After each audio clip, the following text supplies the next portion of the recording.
I figure the people with the experience should be doing the speaking on these subjects instead of some rich asshole in Congress.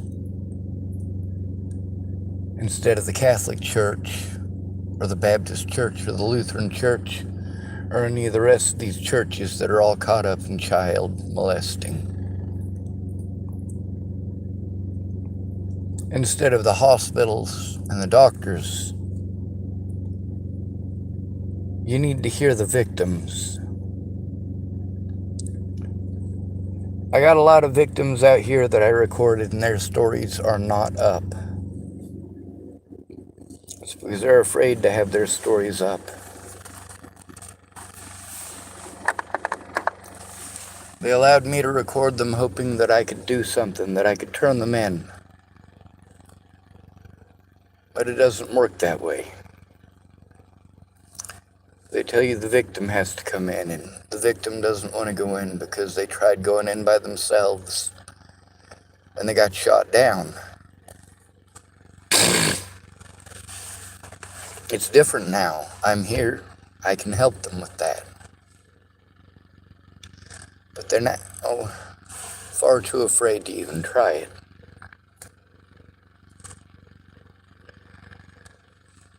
I'm going to tell you about what you should do from experience. First of all,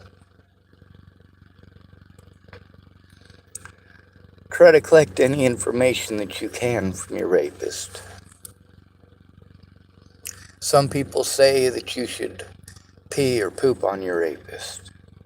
Those are both very bad ideas. Those may get you killed. And this is a horrible, horrible thing to say. But the best thing that you can do is not fight back. Once you've told them no, and they proceed and continue,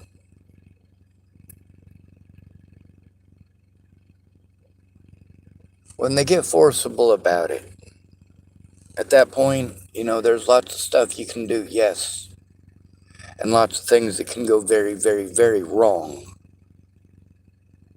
And all of those things can get you killed. This goes for both men and women. It also goes for boys and girls. Anything that you can grab a hold of, and I don't mean hard, but I mean, let's say he's got hair that's a little bit longer. Those hairs, they're likely to come out.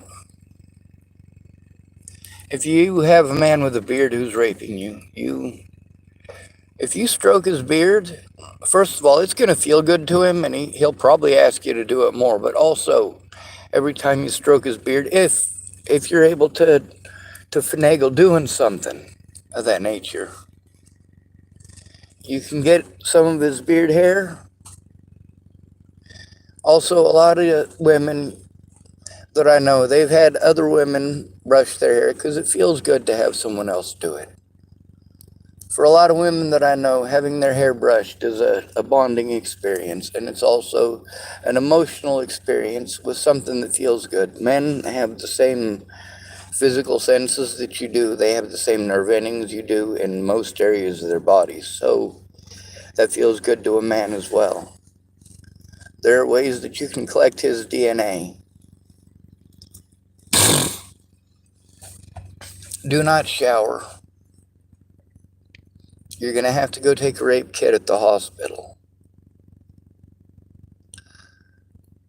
The first thing you're going to want to do, and although calling 911 is what needs to be first on the list, according to nearly everyone, the fact is, if you have a police officer who shows up, they're going to do what they're pressured to do.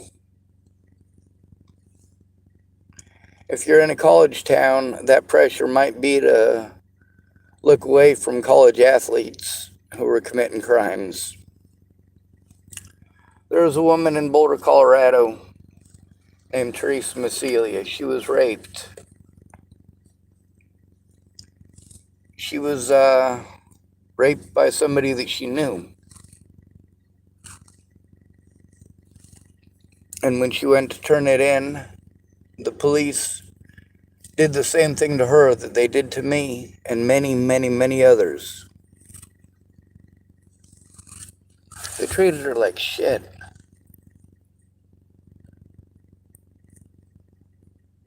You know, I've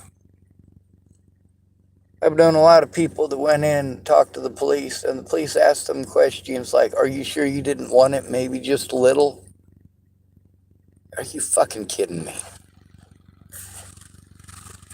But they had to go in alone.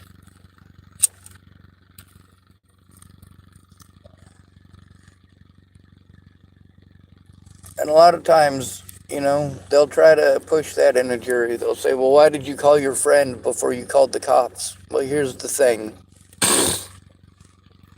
Because that is the first thing that I recommend.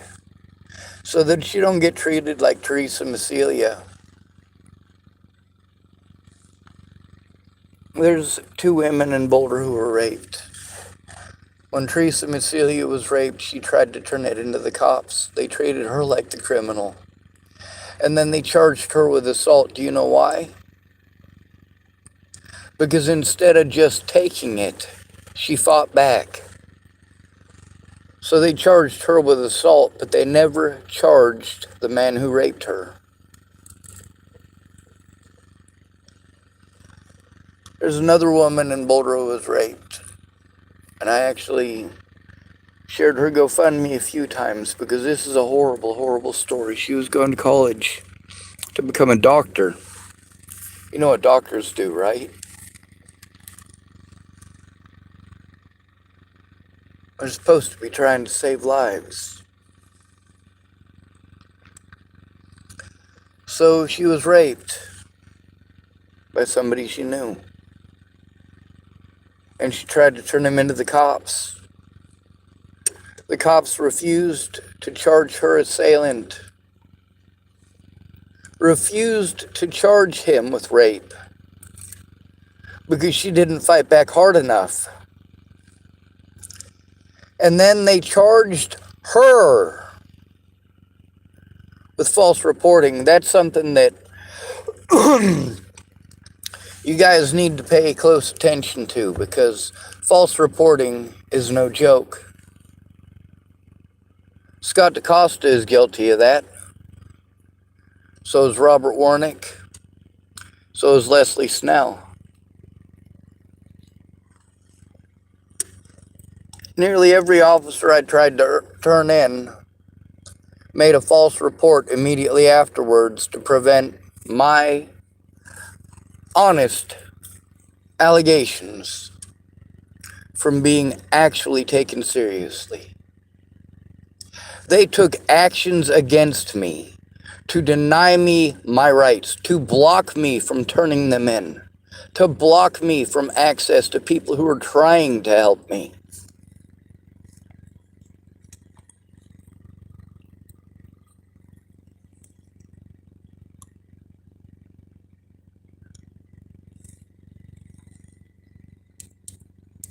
You need to call a friend who is going to be supportive. You know that girl? You know her. This ain't your best friend kind of girl that you're talking about. Not the one that pretends to have your back, but really she just wants to go out and party. I'm talking about, well, you probably got a girl two doors down from you in your dorm room. You know, that girl who's a hard bitch. That's the one you want going in with you. The one that don't like cops. It's because she grew up in the system and she knows the bullshit. You know that girl with all the cuts on her fucking arms? Who's fucking pissed off at the world? Goddamn yes. She's the one you want to go and grab and say, hey, I need somebody to go in with me who ain't a prison bitch. I need a real bitch. to go in with me.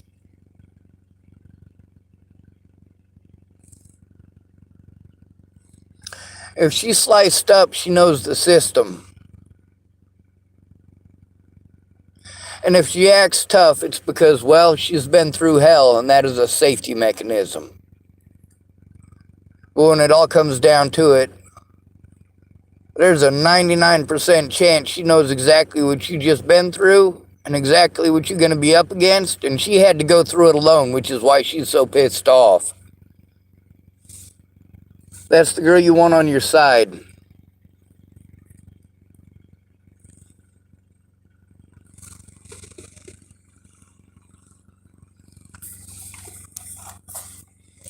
You call her up, or if she's 2 doors down for you, this is the best idea ever. You go and knock on her door. That's if it happens 2 doors down, of course.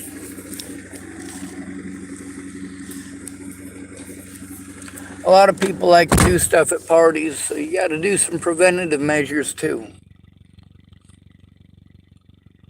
Now, one thing is you got to stop pretending, okay? When you go to a party and you dress up to be looked at, just like a man dresses up to be looked at,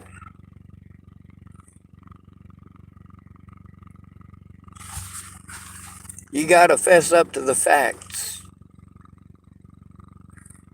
When guys dress up, they dress up for a reason. They dress up for the same reason you do. So what reason do you dress up? All right, now you need to apply that to men.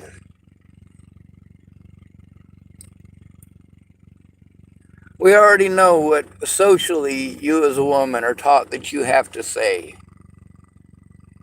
But really, you're a mammal. You should be able to admit that you're a mammal. The other thing is,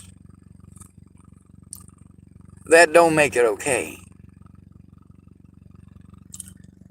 Preventative measures. That means when you go to a party, you go to a party with at least one friend who's going to stick with you for the night. This is your battle buddy. This is a person who is literally going to keep you alive. That is her job. Your ultimate goal is to leave there without a predator. Your ultimate goal is not to pass out in a bedroom or a bathroom or any other room where a door can be closed, especially if that door can be locked. Your battle buddy goes with you everywhere. It is more socially acceptable for women to go to the bathroom together. So, if you want to push it to the extreme and make sure that you go to the bathroom with her, yes, by all means, that is actually what does need to be done.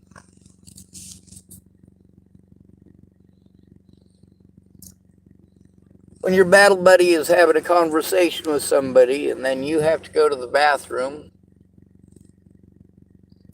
well, if she's engaged in a conversation with a boy she finds attractive or a girl she finds attractive, that might turn into not paying much attention.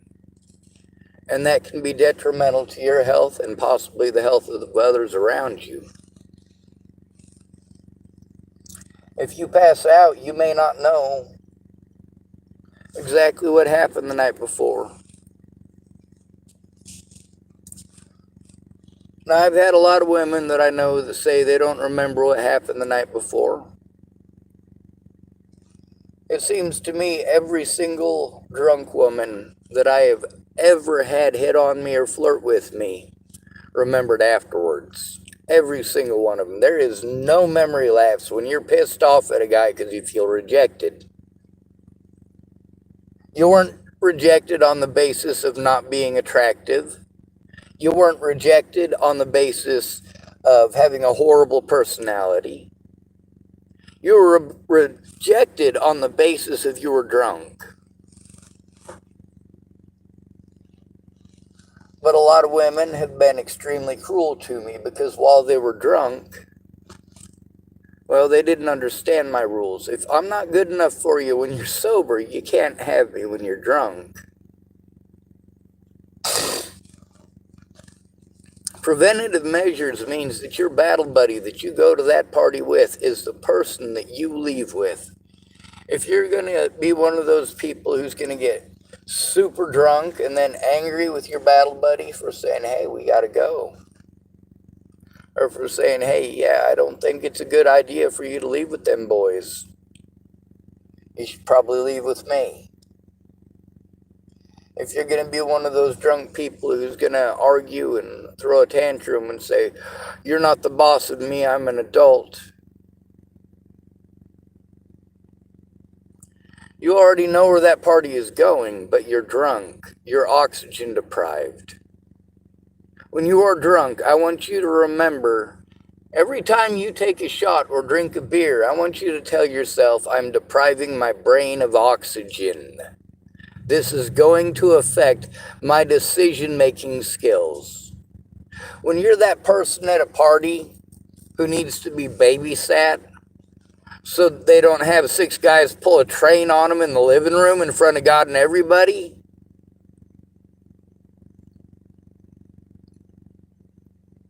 that's really tough to handle. In that situation, you got a whole bunch of onlookers who are hooting and hollering, and you got a few people, usually women, talking about how disgusting it is. And, oh my God, I can't believe she's doing that.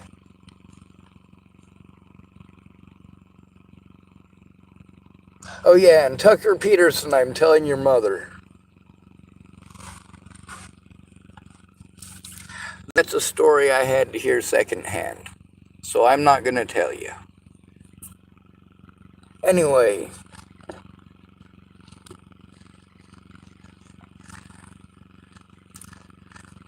a lot of small town girls, Chapel, Nebraska, the girls that I went to high school with,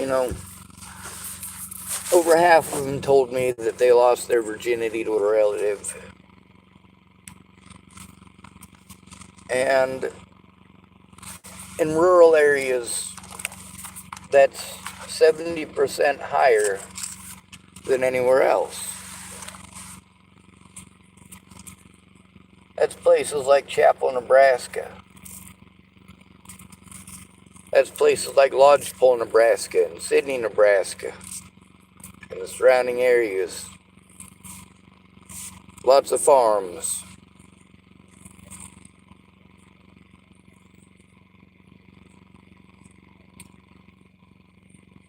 Preventative measures means having clothes that are not easy to take off. Clothes that do not provide easy access.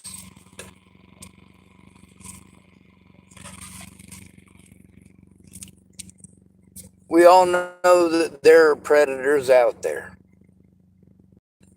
All of us know it. Out on the streets, we face the reality of the fact that you guys take your rapists and your child molesters and you throw them out on the streets with us. And then we have women in Boulder, Colorado who are being raped 5 times or more every month.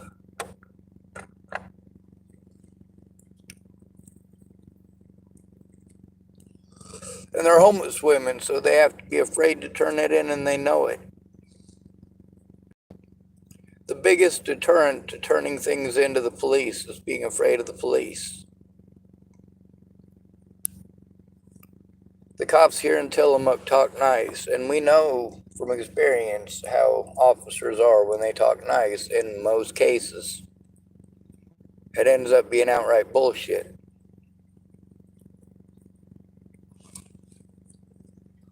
Alright, my electronics got a bit of a charge on them, so I should probably turn off my vehicle. That gentleman gave me a bit of gas. I've already burned through almost 1/4 of the tank because I'm using my car basically as a generator to power my external batteries for my phone and my phone.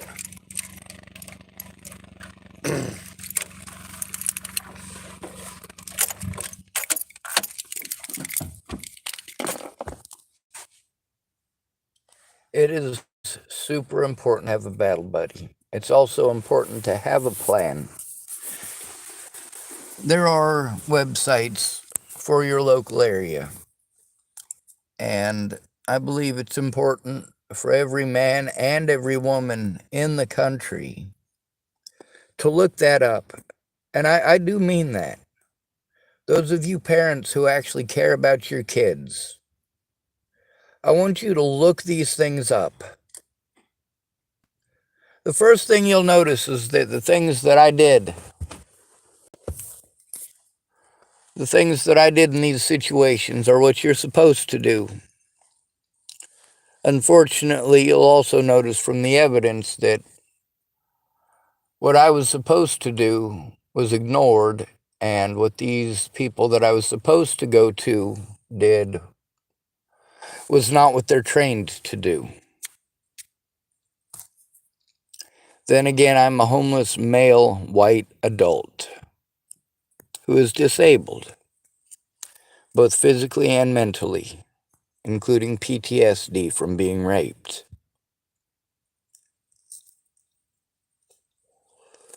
But that's not the only abuse that I've had to endure. I've had to endure sexism because I'm not the right gender to be a victim. I've had to endure racism because I am not the right skin color to be a victim.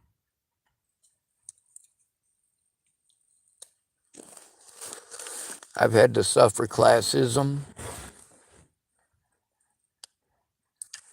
and everybody knows it rolls downhill. When people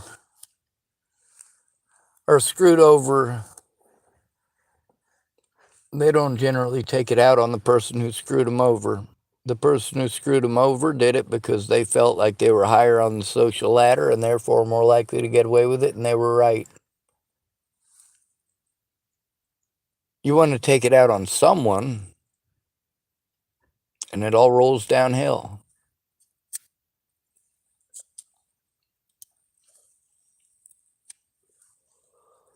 I like the cops here and tell them not starting trouble.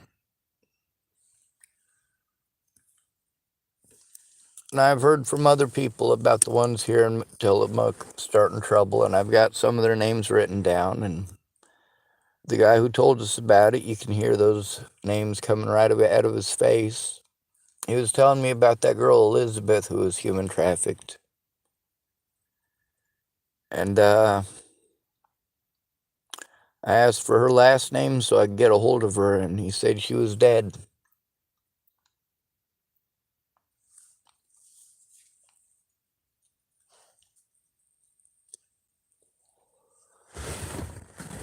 He gave me her last name, but yeah, she's dead. That's just another statistic, just another person. Now, when you go to these parties and you get drunk like that, your battle buddy should help you with your limit, and you should pay attention to your limit too. Remember, every time you take a drink, it's oxygen deprivation. Every single human being on the planet who has ever died has died of exactly the same thing: oxygen deprivation to the brain.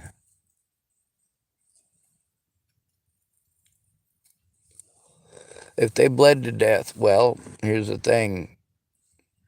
What does the blood carry to your brain? Oxygen.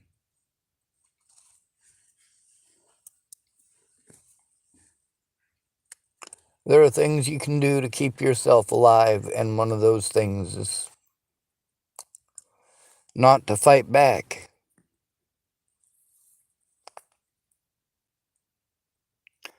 Once you have said no and they start forcing themselves on you,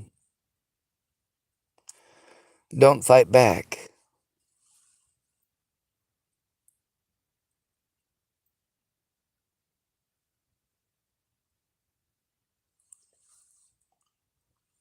Unless he's stupid enough to stick it in your mouth, in which case you bite down as hard as you can and you shake your head like a dog.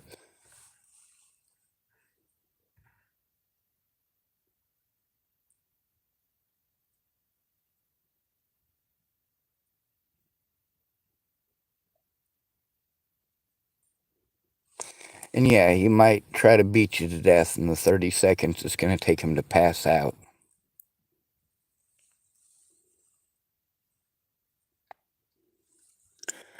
That's where my recommendation, that's all up to you. But it's important to get a rape kit taken. You need to look in your local area and see what the procedures are for the police in these situations, what they're trained to do, and what their recommendations are. You also need to find an organization like SCIP, that's Sandhills Crisis Intervention Program in western Nebraska. SCIP is a wonderful resource. A lot of the women who work there are wonderful at their jobs. Some of them are lazy, but you know what? We have to deal with those anywhere. The most important thing, however, this is the number one thing that all of these training places teach, is safety in numbers. Every single one of them teaches safety in numbers. And that includes when you have to go talk to the cops. But when you have to go to the cops, you need to go with someone who is not just going to sit there all meek. If the cops start to try to treat you like a predator, you need someone who's going to speak up, and you need to tell them that.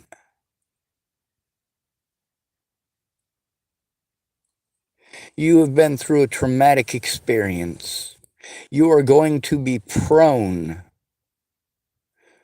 to either A, shutting down entirely when you were treated like that, or blowing up at the son of a bitch because it's a cruel way to be treated and it fucking hurts, especially after you have gone through such a fucked up experience.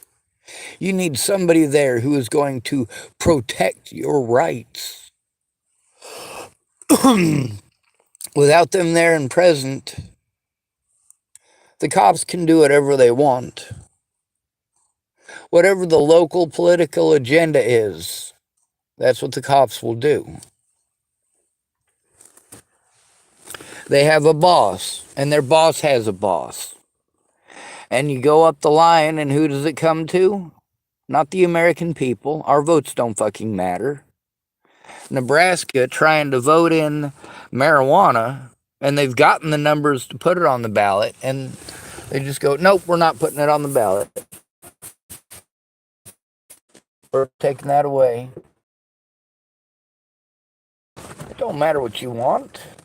A little bit. Now, if you work together to get your voices heard elsewise, very publicly, make the public hear you. Make the media look. Make the media pay attention. Dr. Martin Luther King Jr., you know what his greatest contribution was to human rights? His media contribution. His media contribution and the attention that he brought, the number of people that came together, it wasn't him who was organizing those people.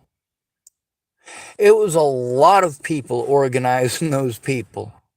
It was a lot of people working together, and that includes a lot of white people who cared, who said, hell no, this ain't okay. We ain't having it. That's right. We had white civil rights leaders fighting for the black cause as well. A great many of them. Well, the homeless have needed that, and it's never been there. The disabled have needed that, and it's never been there, because you treat somebody who has post-traumatic stress disorder like they're schizophrenic. They've been through an extremely Extremely traumatic experience. And I know this from first-hand experience. I told you I grew up in the system, not a bubble. I didn't grow up with servants. Most of the places I was at, you washed your own laundry. That's not a complaint. Here's the thing, you need to make sure that you know what to do beforehand so that you don't do one of those classic mistakes like taking a shower, removing evidence, washing your clothes. The sooner you get it turned in, the more likely it is that your predator is going to get locked away. Also, don't make false accusations. That makes it horrible for the other victims. It also makes it horrible for the person that you made false accusations against. I advocate for the predators to be put away, but I also advocate for people who are false accusers to have the same sentence that their predator would have if they were actually a predator. If you accused them of rape and they didn't rape you, I believe you should still have the same sentence as a rapist for false allegations. I also believe that in order for that sentence to be imposed, that you should have the right to defend yourself. And I believe that they should have the right to prove that it didn't happen, to prove that these are false accusations. The hell that I've had to go through because of false accusations, I can prove they're false accusations. But I'm a male. I'm white. I'm old. I'm male. I am male. I got to push that heavy so you guys understand that.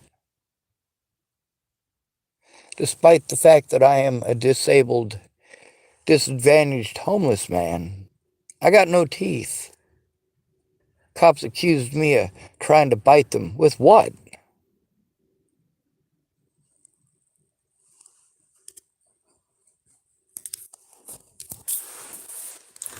Same county as Teresa Massilia, Boulder County. And repeatedly, when I tried to turn in officers, literally the officers I was trying to turn in, told staff at hospitals that I was schizophrenic.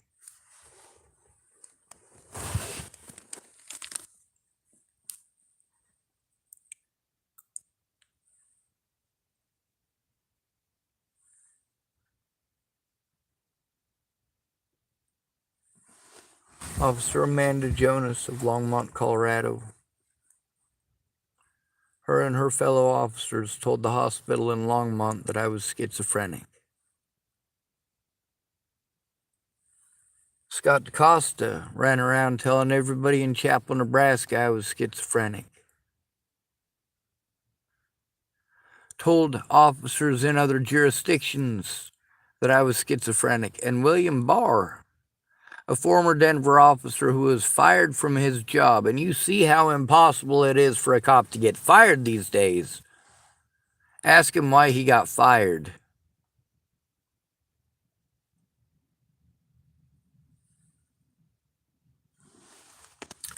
Both of these men I had been trying to turn in for years because of their illegal acts after the death of Natalie Bollinger. Scott DaCosta established a pattern of repeatedly pressing false charges against me and assisting people who committed crimes against me with getting away with it. And that includes his deputies. He went through over 20 deputies in a 5-year period. Do you know why?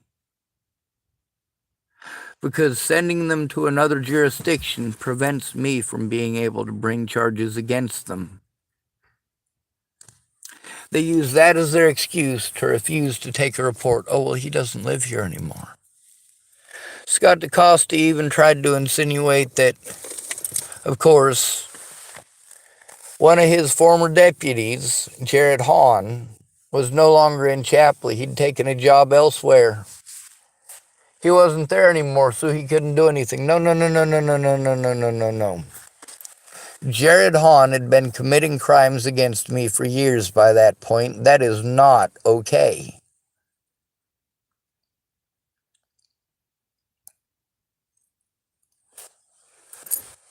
When cops have an agenda,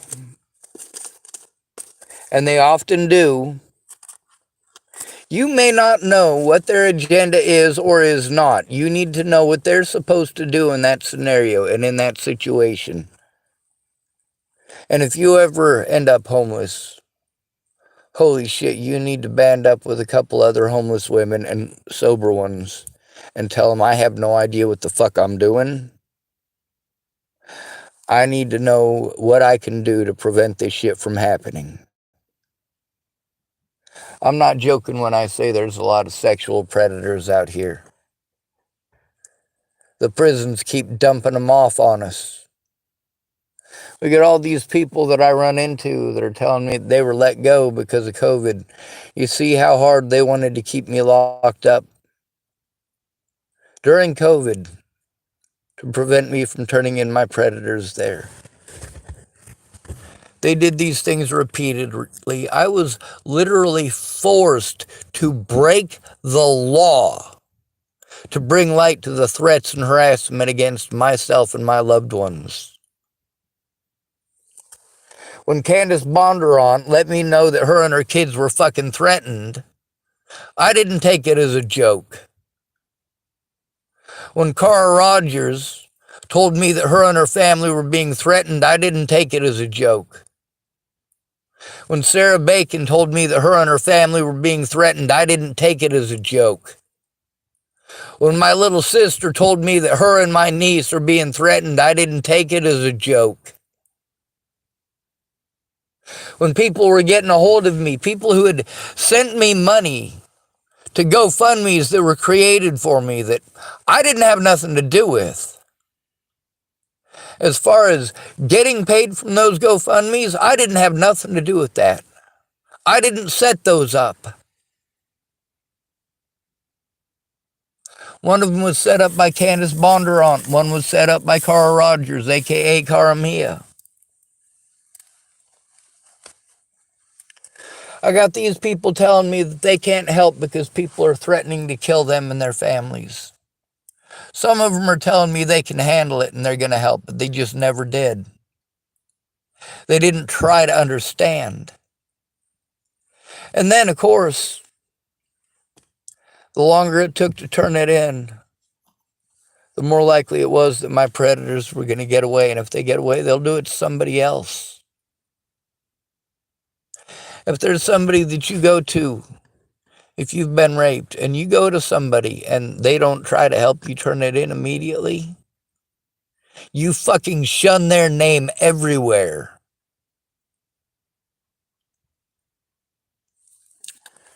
Let me tell you about the fall of Carthage. When the fall of Carthage came about, there was a Roman senator, made speeches about everything. I mean, he was involved with politics all over the place. And following every one of his speeches, he followed every one of his speeches up with, and furthermore, Carthage must be destroyed. That's hardcore. By the way, they destroyed Carthage. They tore it down stone by stone. And then they threw salt across the land so that nothing would grow there.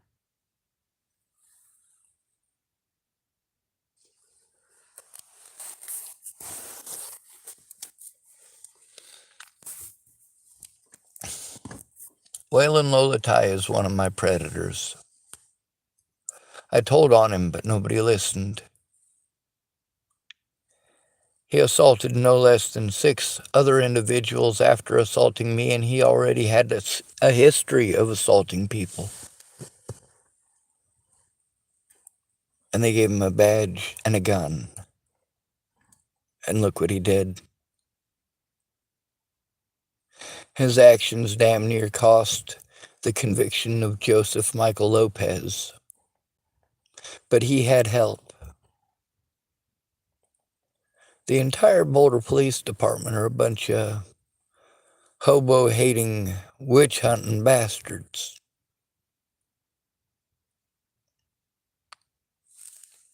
JonBenét's killer was never found because those cops don't know how to investigate crimes. They know how to blame homeless, which, by the way, they tried that with JonBenet as well.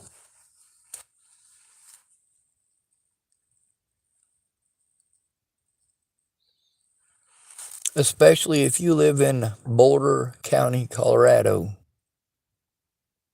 You have to have a battle buddy.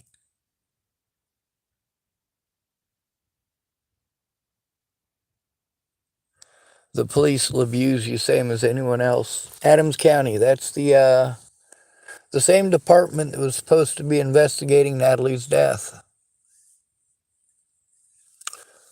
One of their officers, 27 years on the force, decided that he was going to rape a quote-unquote mentally ill woman.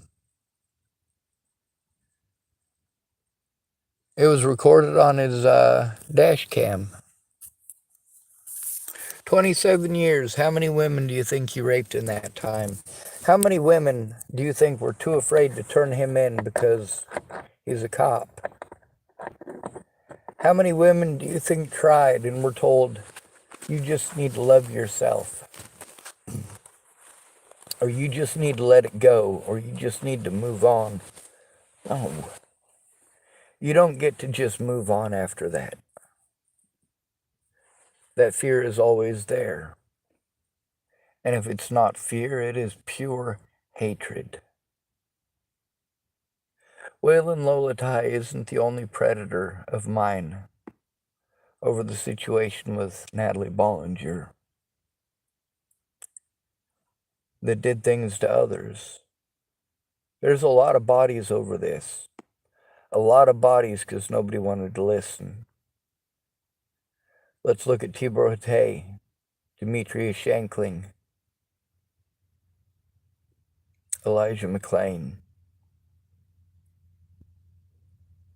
All 3 in Colorado. Elijah McClain was autistic, like me.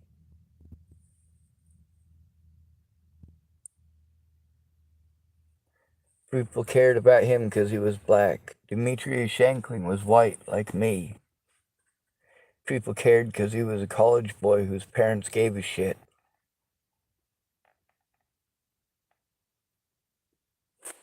Tibor Hatay.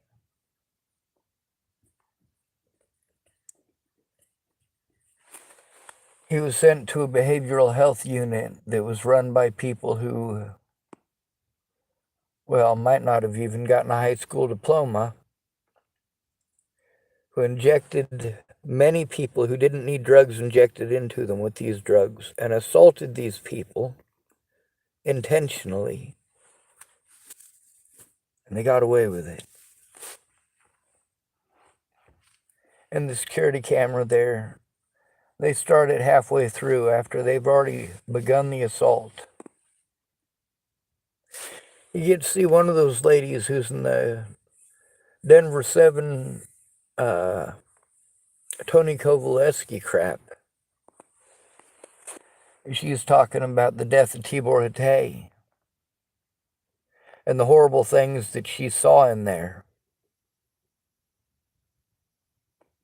What about the horrible things that she took part in against me and her coworker, Mr. Man Bun? What about the psychological turmoil and the physical pain? That place was horrible, and when I tried to call the cops, that's what they did to me. The other patients in there, some of them hated me and many cheered me on.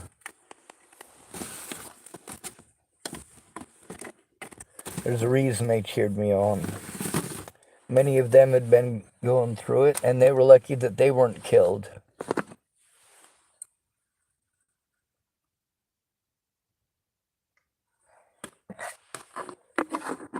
Incompetence. Several of those people in the Dalles, they told me about how their kids were sent to a mental institution when they were trying to turn in cops, and then they came back schizophrenic.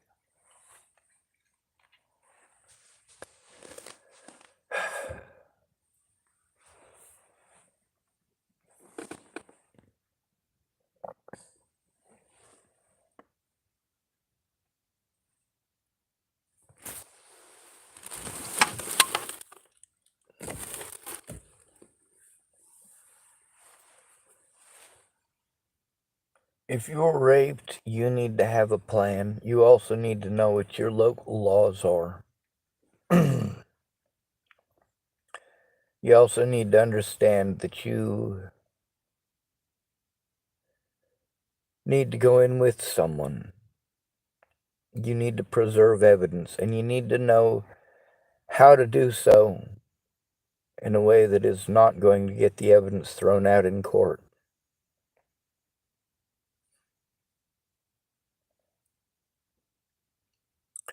If you can get some beard hairs or other hairs and save them,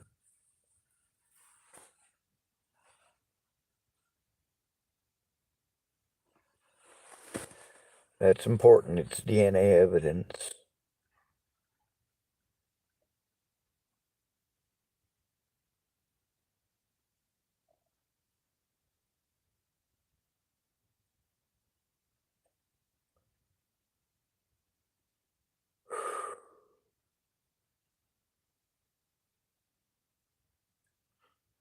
Know your limits, know your limitations.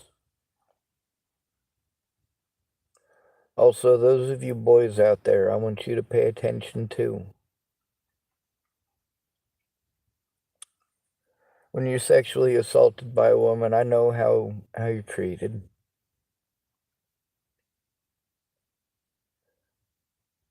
That doesn't make it okay.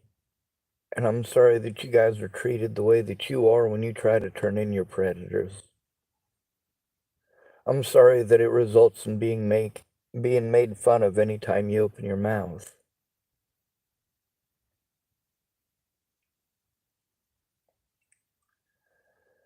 When they try to demasculate you with it, like you're less of a man or not a man, can't be a man, because that doesn't happen to men.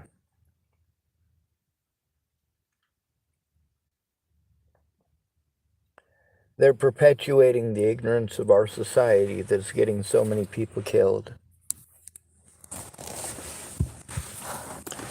When people are making false accusations, and you know it, and you never speak up, you allow them to get away.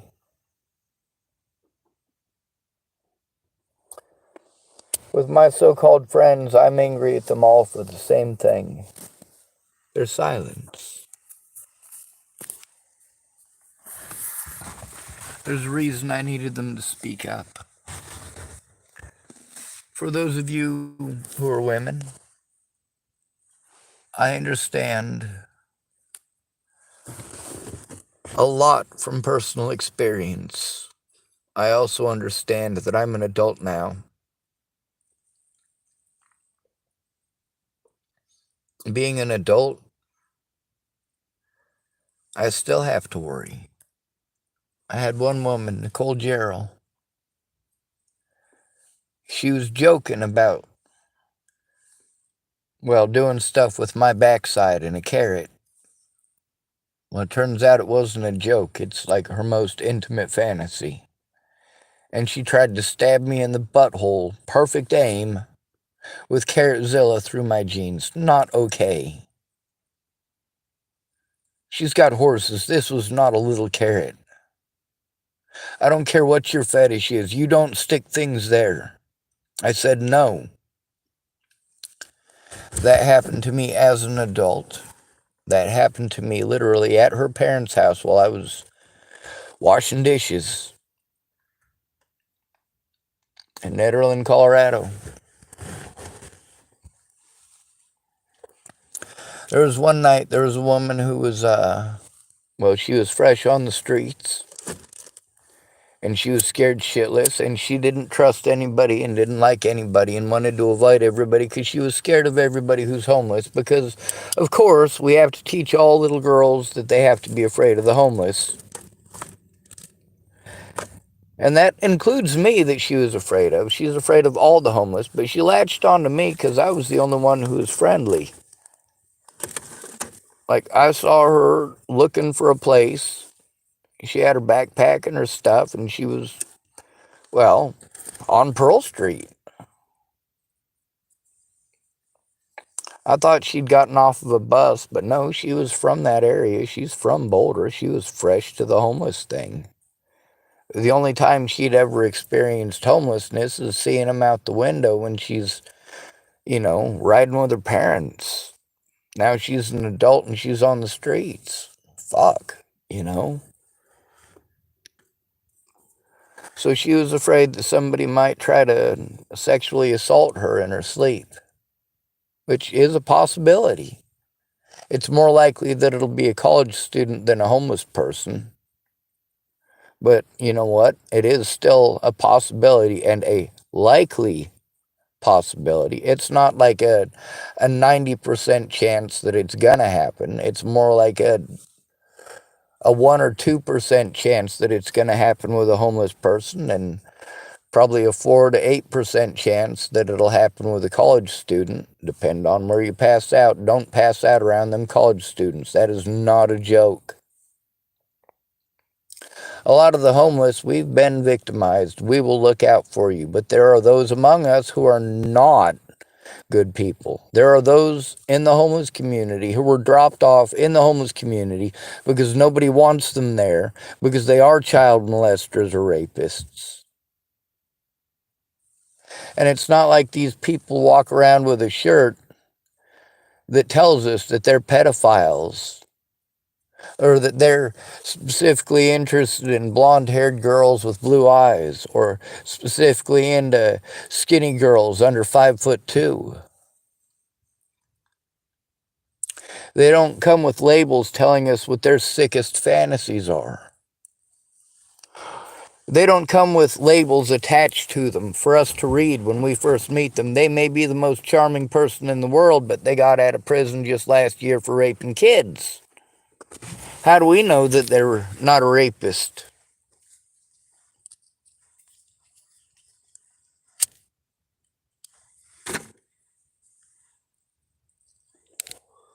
Make sure they get the right guy. When they try to do this whole, oh, well, we need to do this where the victim never sees the predator, yeah, then the police end up making a positive ID on the wrong person. And the victim never sees the person who's getting rolled through the courts. We can't have that. You see how Natalie and her friends, how they made my life hell. And then when they played victim, there's all sorts of programs and people willing to help them out so they didn't have to face the people they were accusing of crimes that were never committed.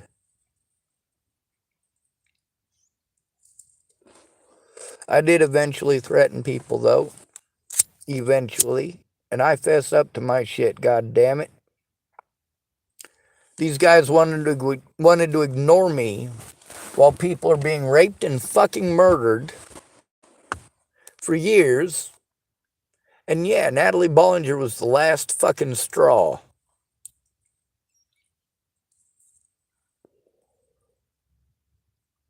It wasn't me who got Natalie killed. It was you guys not caring. It wasn't a situation where people didn't care about Natalie Bollinger. You can see she got plenty of help. You know why it didn't work and didn't work and didn't work? Because she had to create a scenario where I couldn't face my accuser, and that's exactly what she did. All Natalie Bollinger accused me of was stalking her, and I already showed that that's bullshit, but I was never allowed to show it to the media.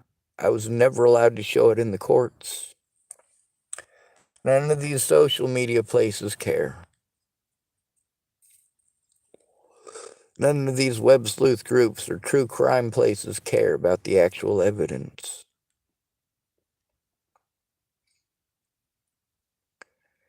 In order for the actual evidence to be taken into courts, the most important thing is you cannot go in alone. Do not go to the hospital alone. Do not go to the police alone. Don't make any phone calls alone, and make sure you always have a recording device handy. That goes for both men. You never know who's going to record something and then pull out little bits and pieces that they can turn into something they're not. If you record it in its entirety, and they go out of their way to take it out of context like that, they've broken the law. You can prove that they broke the law, just like I can prove that Leslie Snell broke the law, and that Judge Randon Rowland broke the law, that Joan Hanson broke the law, that Polly Olson broke the law.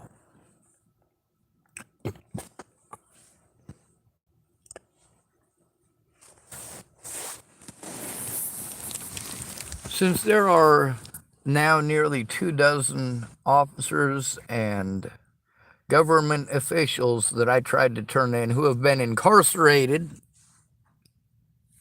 or found guilty, I think it's time to start listening to me. Don't you?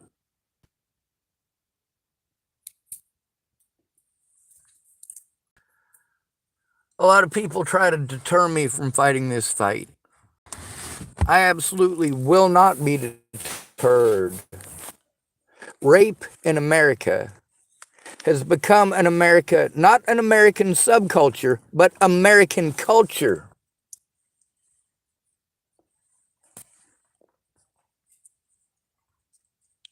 And it's top down, folks.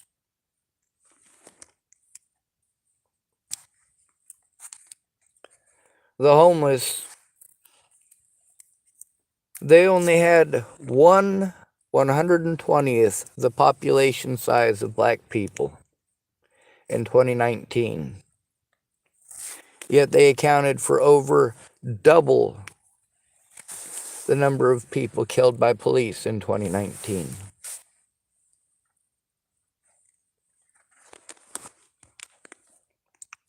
I can only imagine what that percentage would be. Oh yeah, it would be over 99% of those killed by police would be homeless if the homeless had the same population as black folks. Also, murder of homeless is on the rise, significantly so, nationwide.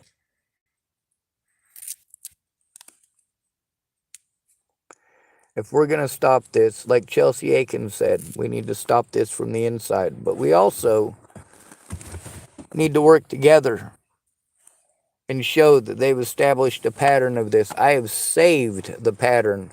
I have saved the evidence with my predators. A lot of people are pissed off that they can't get these predators locked up. And I keep trying to tell them, I have the evidence, help me turn it in. Oh no, I gotta focus on me. No, what you need to focus on is turning in the fucking predator. We have the same predator. It's common fucking sense to work together to turn this shit in.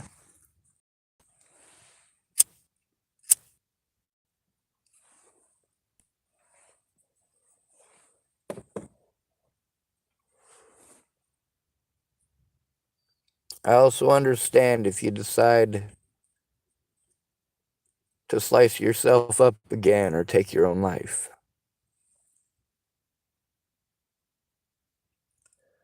I wish you wouldn't. I wish you would stay here with us. I wish that there were more people that would protect you and to keep you safe. I wish you had someone there local right now who would say, fuck this.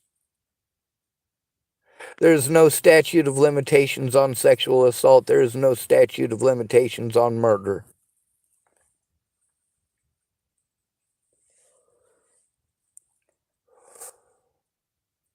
What happened to Sonny Ceramic is horrible. And Andrea Hall needs to speak up about what she knows.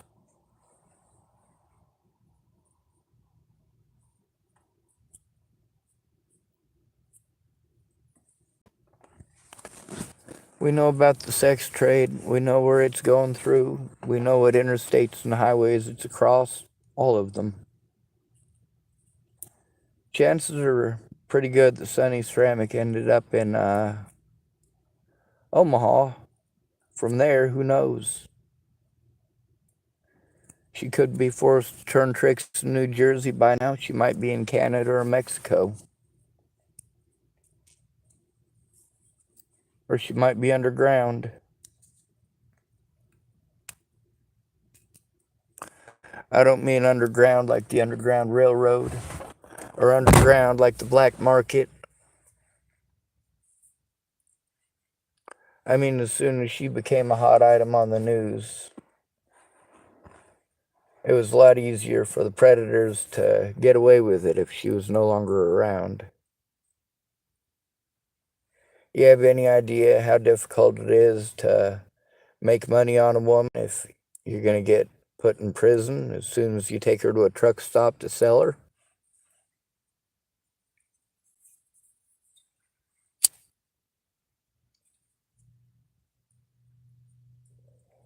That's the point where they cut their losses.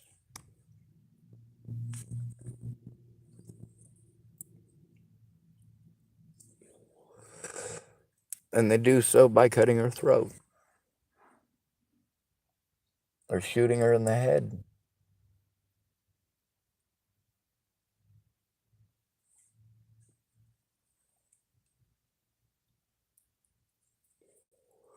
Natalie Bollinger was a victim of human trafficking, and so was her twin sister, Alicia.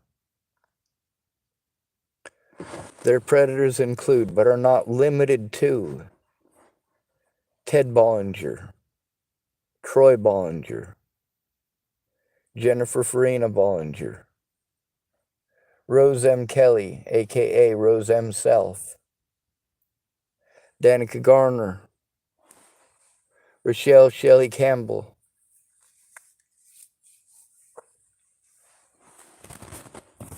Tim Beeson.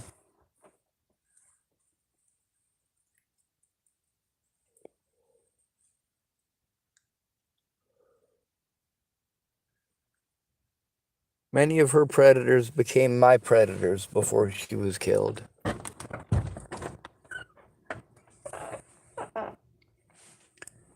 Y'all don't think I should have a problem with that?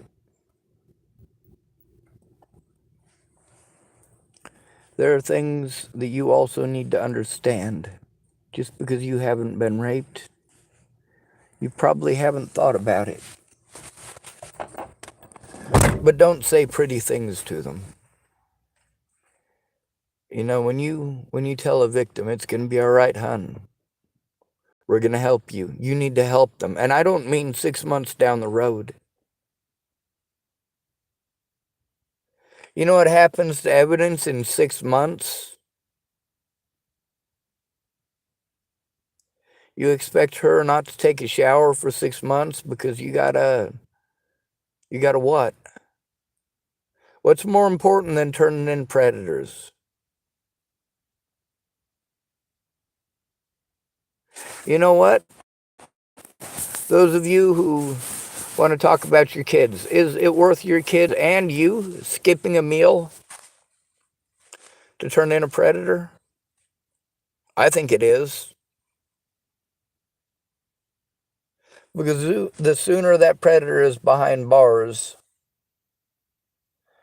the more safe you and your family are going to be. The less likely that that person is to target you or your kids.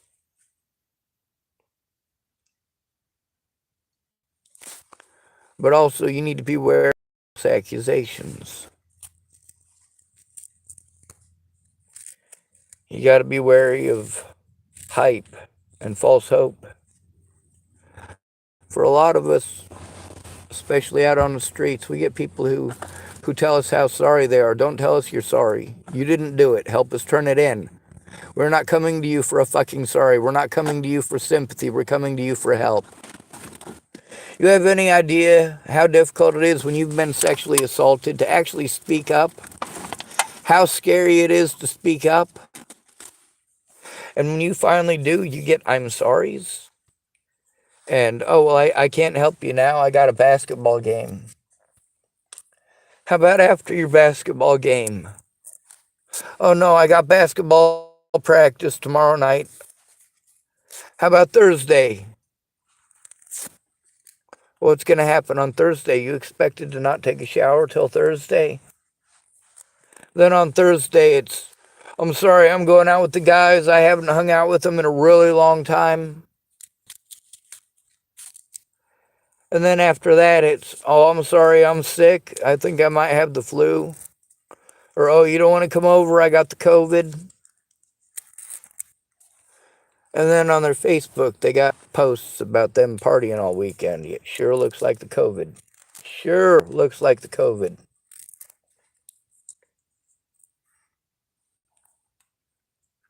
Or people who are already involved.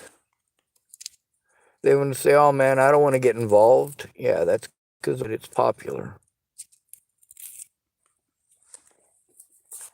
That's why you need somebody who has been through it and has just been itching for the chance to fucking get their shit back at the system.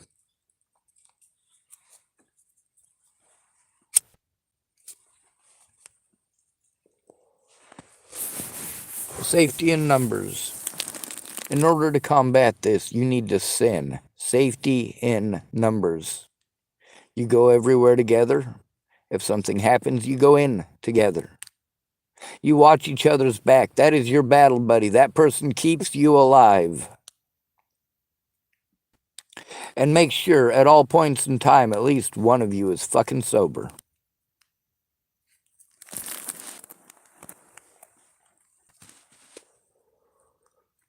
Also, I think that everybody should adopt this rule, but I know that most of you won't, both male and female. If they're not good enough for you when you're sober, don't do it when you're drunk. If you and your wife go and get drunk together, and then you get intimate, and you've been doing that for years, and you both enjoy it, well, you're married. You both enjoy it. You're both consenting adults. You both know that you're doing it when you're drunk. Now, by law, that's not the way that the law actually is written, but that's because of, well, false allegations and false accusations.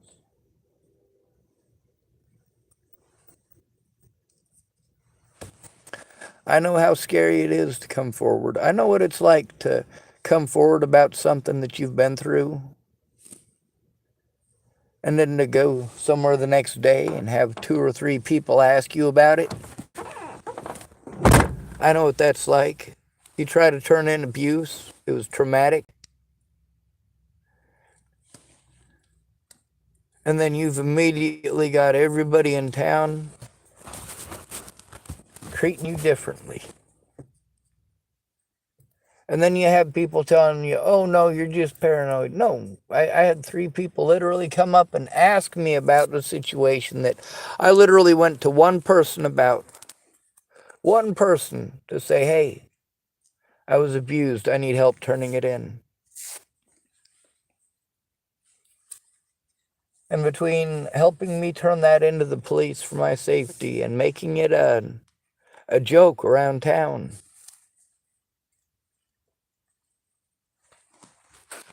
things are horrible for boys. There's a lot of us boys who are victims of this stuff, and we speak up for the victims. And we fight hard for your rights, ladies. But we get treated like we're the predators. We're the ones that you ask for a rescue, but then you're lonely and you go back to him. You go back to your abuser. And then you don't have a single thought to what we're going through now. Because we tried to help you. Because we did as you asked and helped you get out of an unsafe situation.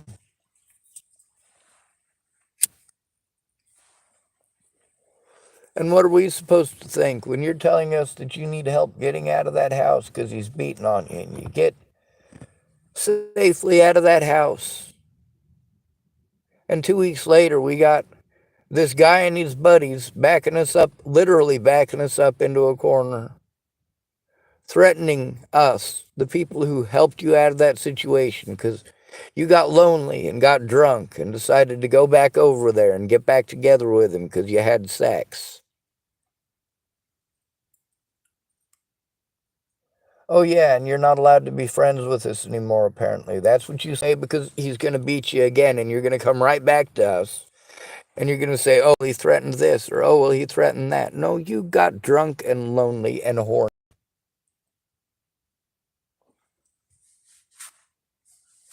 Please stop blaming good men for your stupidity.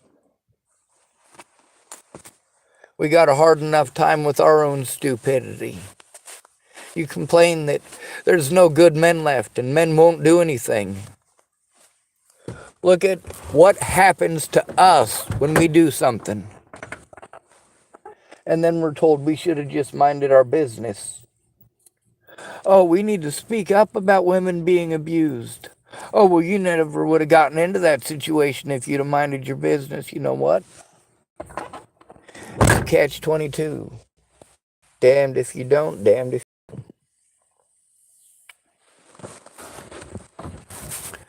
There are a lot of risks for a man trying to help you when you tell him that shit. When you put him emotionally through that shit. And the stuff that you guys are taught, the things that you are trained, well, it's different for boys. When you're abused, you complain about how hard it is to get help, but meanwhile, most of these services are set up to help women.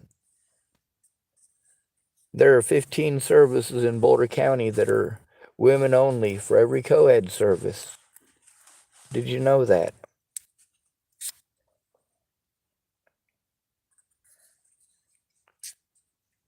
You need to listen to the victims. Because if you don't, the predators get away. And you or your kids may be next. That guy in the RV who's following me around with the way that he was talking and treating Shayna, trying to get her to smoke drugs so he could take advantage of her. And at that point, that's literally how he's using marijuana. He's trying to use it, hope that it'll make her dumb and stupid and docile and hopefully horny. So his nasty old ass can do something he shouldn't be trying to do. And I got her recorded on my YouTube channel speaking about that too.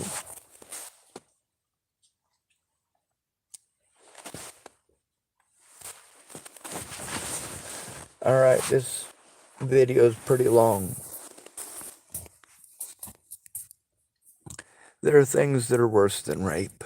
What I'm going through now is worse than rape. And I know that because I've been raped. I'm not going to do what many people want to do to men. I'm not going to do that to women. I'm not going to pretend that women cannot be victims. I'm also not going to pretend that women cannot be predators.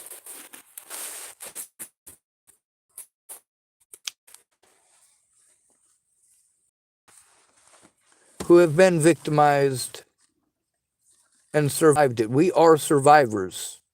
We absolutely are. We are survivors of that victimization, but we were still victimized. And as long as we are not working together to turn in these predators, they get away. You won't help the next person down the line turn in their predators, but you want help turning in yours. When you tried to go in alone because you couldn't find anybody, and then somebody else has it happen to them, instead of understanding, you understand completely what's going to happen if they have to go in alone. But then you make them go in alone. Why? Because you say it's not going to work. No, what works is safety in numbers, safety in numbers, safety in numbers.